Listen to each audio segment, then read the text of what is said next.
कौशिक घटक जी का सवाल है, हमारे नियमित दर्शक हैं, आरबीएल बैंक के बारे में जानना चाहते हैं आज। क्या यहाँ पर खरीदारी का अवसर दिख रहा है? लगभग 200 के पास में है, तो मिड टर्म स्विंग ट्रेडिंग क्या हो सकती है इसमें? चलिए, इन्होंने स्पेसिफिकली बताया है कि ये मिड टर्म स्विंग ट्रेडिंग इसमें करना चाहते हैं। क्या उसके लिए सही मौका है? एक शॉर्ट कवरिंग के चांसेस रहेंगे तब तक जब तक ये 209 के नीचे क्लोज नहीं हो जाए जाके, क्योंकि उसके बाद शॉर्ट कवरिंग तो नहीं, छोड़ दीजिए, सेलिंग इंटेंसिफाई हो जाएगी एज पर द बुक। और अगर ऐसा रह गया तो शॉर्ट कवरिंग हो सकती है, लेकिन मुझे नहीं लगता कि शॉर्ट कवरिंग 240 के ऊपर जा पाएगी। अभी तो ऐसा ही लगता है, डेटा बहुत बहुत चेंज होगा, बिकॉज यहाँ से 209 के पास एक शॉर्ट कवरिंग बनती है जो इसको 225 तक लेके जा सकती है और उसको 240 तक स्ट्रेच कर सकती है। ऐसा सिनेरियो बन सकता है, बट आरबीएल बैंक भी फ्यूचर बेरिश टर्न हो रहा है फॉर सम रीजन, तो ज़्यादातर वेट एंड वॉच में ही रहने चाहिए। जो बहुत आग से खेलने वाले हैं उनके लिए 209 उनको ध्यान रखना चाहिए।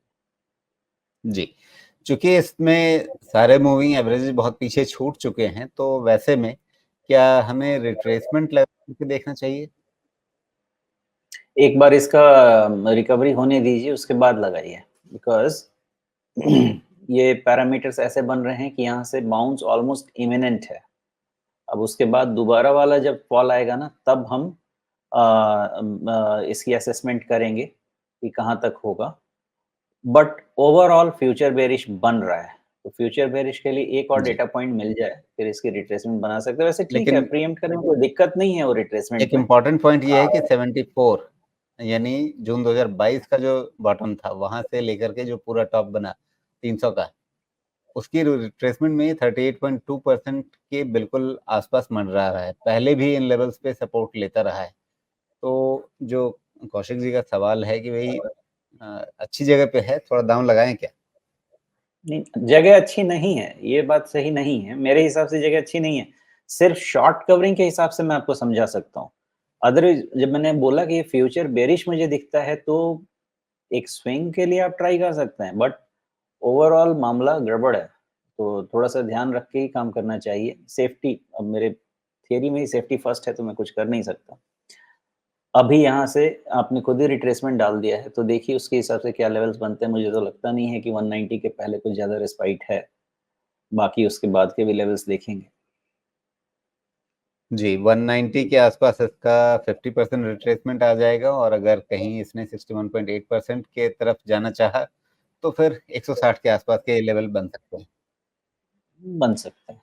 तो अभी ये जो राइज़ हुई है उसके अगेंस्ट का ये करेक्शन है, और अच्छा भी है करेक्ट हो जाए तो। और फिर उसके बाद देखते हैं क्या होता है, बिकॉज़ देखिए इसकी जी, रिलेंटरलेस राइज़ चली है ना, नीचे करीब-करीब ₹75 से सीधा ₹300, अभी 4 गुना बाबा।